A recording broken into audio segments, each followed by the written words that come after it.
వాసంశెట్టి కాపు సంఘానికి చెందిన స్థలాన్ని 22A ఎలా పెట్టారని ప్రశ్నించారు. కాపు కళ్యాణ మంటపాల స్థలాలను కబ్జా చేశారని తనపై దుష్ప్రచారం చేస్తున్నారన్నారు తోట త్రిమూర్తి.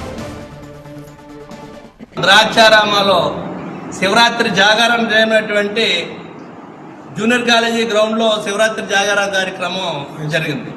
ఆ జాగారం జరిగినటువంటి కార్యక్రమంలో దీన్ని నేను ఏదో అమ్మేసుకుంటున్నానని చెప్పేసి ఇక్కడ ఉన్నటువంటి సుభాష్ గారు మంత్రి గారు మాట్లాడాడు.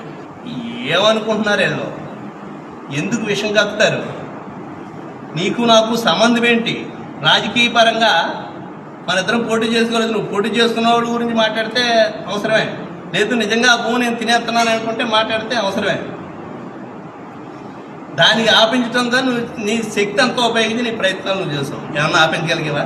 దేవస్థానం డిపార్ట్మెంట్ మీద ఒత్తిడి చేశారు, కలెక్టర్ గారి మీద ఒత్తిడి చేశారు, గవర్నమెంట్లోకి తీసుకెళ్ళి ఒత్తిడి చేశారు, అనేక రకాల ప్రయత్నాలు చేశారు.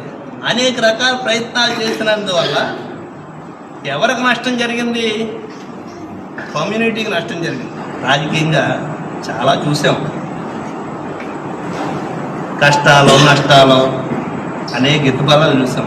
ఈయన బర్త్డే రోజున ఒక రోజున ఏదో చేస్తూ మీటింగ్లో మాట్లాడుతూ కొంతమంది సన్నాసులు అదేదో ఆర్టీసీ స్థలం తీసేసుకున్నారని చెప్పేసి అన్నారు. మీరు విన్నారా? మీరు నేను కబ్జా చేసేసాను, నేను ఆక్రమించేసుకున్నాను, దాన్ని నువ్వు వెనక్కి తీసుకెళ్ళాలని క్యాబినెట్లో ఉండి క్యాబినెట్ మంత్రిగా ఉండి దాన్ని నువ్వు వెనక్కి తీసుకెళ్ళకపోయావంటే సన్నాసి ఎవరో